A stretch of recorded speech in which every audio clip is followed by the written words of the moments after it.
আসসালামু আলাইকুম আমার প্রিয় বন্ধুরা, আপনারা কেমন আছেন? আলহামদুলিল্লাহ, আমিও ভালো আছি। আজকে দেখেন কি রেসিপি নিয়ে হাজির হলাম, আপনারা দেখতে থাকেন। আর আমি আজকে শুরুতেই এই যে মোচার চপ আর ডাউলের এই যে দেখেন দুর্দান্ত একটা রেসিপি শেয়ার করার জন্য আজকে নিয়ে আসলাম মোচা আর ডাউলের ঘন্ট। এই যে আমি ডাউল সিদ্ধ দিয়ে দিছিলাম, ওর ভিতরে কাঁচামরিচ পেঁয়াজ রসুন অ্যাড করেছি আমি আগেই। ভিডিওটা লং হয়ে যাবে তার জন্য আর কি আমি দেখাইনি। আর এই যে দেখেন এই মোচাগুলো আমি লবণ দিয়ে আগেই সিদ্ধ করে মানে একটা বলক উঠিয়ে রেখে দিছিলাম, তাই পানিগুলা করে সেকে ফেলে দিয়ে আমি ডাউলের ভিতরে অ্যাড করে দিচ্ছি বন্ধুরা। এই যে দেখতেই পারতেছেন, তার সাথে হলুদ আর লবণ দিয়েছি।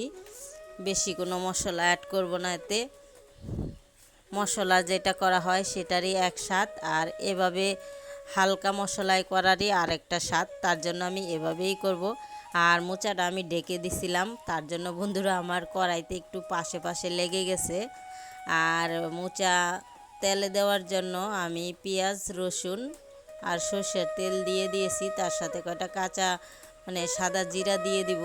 এই যে মানে কয়টা সাদা জিরা দিয়ে দিলাম মোচা মানে লাস্টে তেল দেওয়ার জন্য বন্ধুরা। এই যে আমি মোচায় তেল দিয়ে দিলাম, যাকে কেউ বলে সম্বার, কেউ বলে বাগার, আবার কেউ বলে তেলানি। এখন যেটাই হয় একটা হইলেই হয়েছে বন্ধুরা। তো বন্ধুরা যেটাই বলি না কেন একটা কথাই হয়, তো সেই কারণে আমি আর বেশি বিশ্লেষণ করলাম না। তাই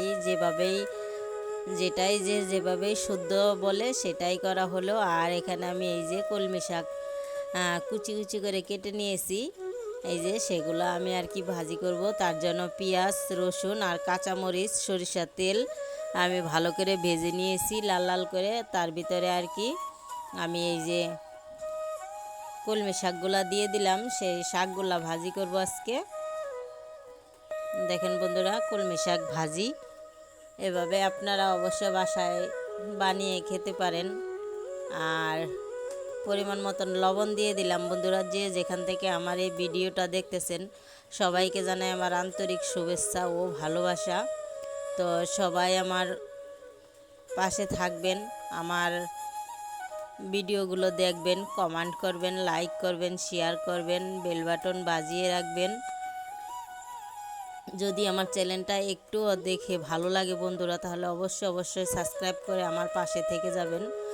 আর বন্ধুরা দেখেন এই যে আমার শাক ভাজিটা হয়ে গেল। যে বন্ধু আমার চ্যানেল সাবস্ক্রাইব করছে তাকেও অসংখ্য ধন্যবাদ। যে যেখান থেকেই দেখুক না কেন, সাবস্ক্রাইব করুক বা না করুক, সবাইকে জানাই আমি অনেক অনেক শুভেচ্ছা ও ধন্যবাদ। আর এই যে দেখেন আমি মোচা দিয়ে মানে চপ করব, সেজন্য আর কি বন্ধুরা আমি এই যে মোচার চপের জন্য সব রেডি করে রেখেছি। অবশ্যই আমি ভিডিওটা লং হবে আগেই বলেছি, তার জন্য আমি সবটা শেয়ার করিনি। যদি আপনারা এভাবে মোচার চপের রেসিপি দেখতে চান তাহলে আপনারা আবার আমাকে কমেন্ট করে জানাবেন, আমি বাকিটা দেখিয়ে দিব যে কিভাবে মোচার চপ বানাতে হয়। তো বেশি লং টাইম হয়ে গেছে ভিডিওটা, তার জন্য আর কি আমি পুরাটা দেখাইনি। তো দেখেন আমি মোচা কাটছি, আমার হাতটাও মোচার কষ ভরে আছে কিন্তু উঠে না সহজে। আর জানি না আমি মোচা কাটলে কেন জানি মোচার কষ আমার হাতে লেগেই যায়, আমি যতই চাই আমার হাতে না লাগুক কিন্তু লেগেই যায় বন্ধুরা, উঠতেও চায় না সহজে। 2 দিন 1 দিন না গেলে সহজে উঠে না কোনো কিছুতেই। তো যাই হোক, একই রকমভাবে আমিও মোচা কেটে বৃষ্টির পানিতে রাখি, কিন্তু বৃষ্টির পানিতে রাখলেও অনেকের হাত কালো হয় না। কিন্তু আমার শাশুড়ি মা কাটে, তার হাতও কালো হয় না, কিন্তু আমার হাত কালো হয়ে যায়। আমার হাত মনে হয় বেশি ভালো, তো তার জন্য মনে হয় কালো হয়ে যায়। তো যাই হোক বন্ধুরা, অনেক না আমার সুনামের কথা বললাম এতক্ষণ। তো এভাবে আমি মোচা বানিয়ে নিব, মোচার চপ বানিয়ে নিব। মোচার চপ এভাবে বানিয়ে খেলে অবশ্যই খুবই স্বাদ হয়।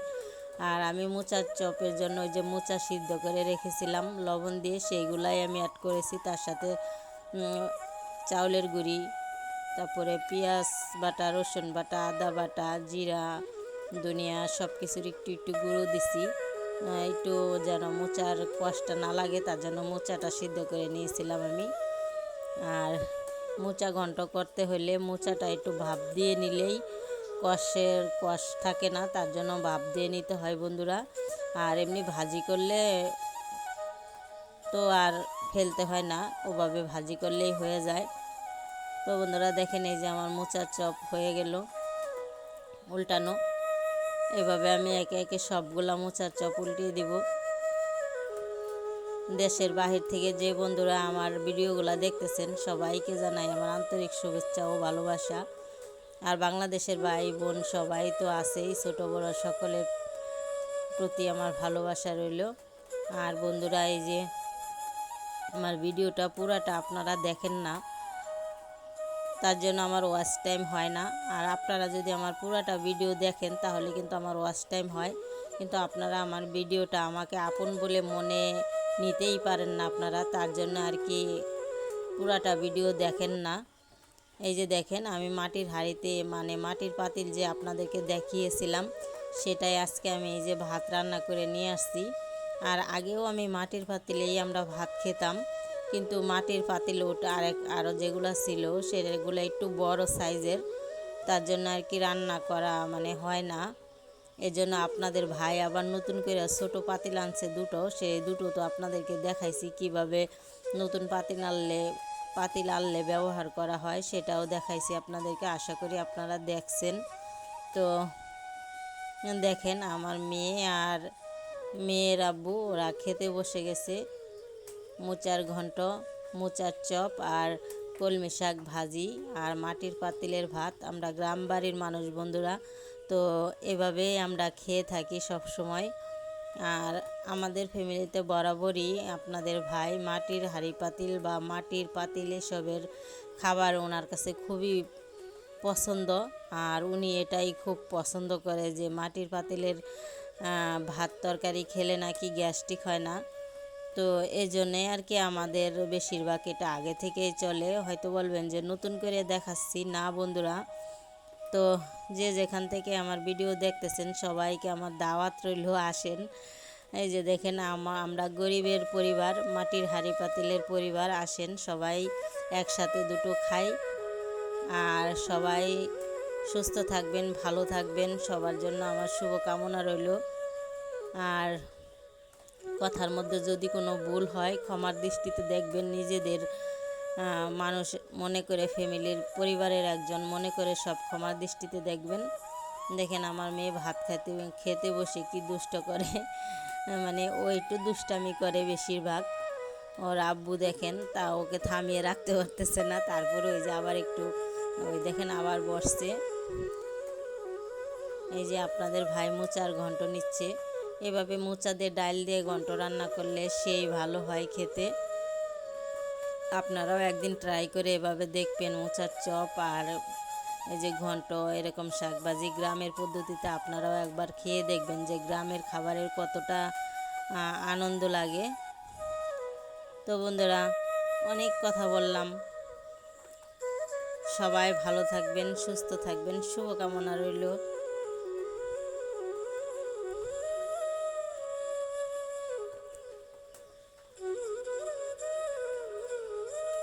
হ্যালো বন্ধু।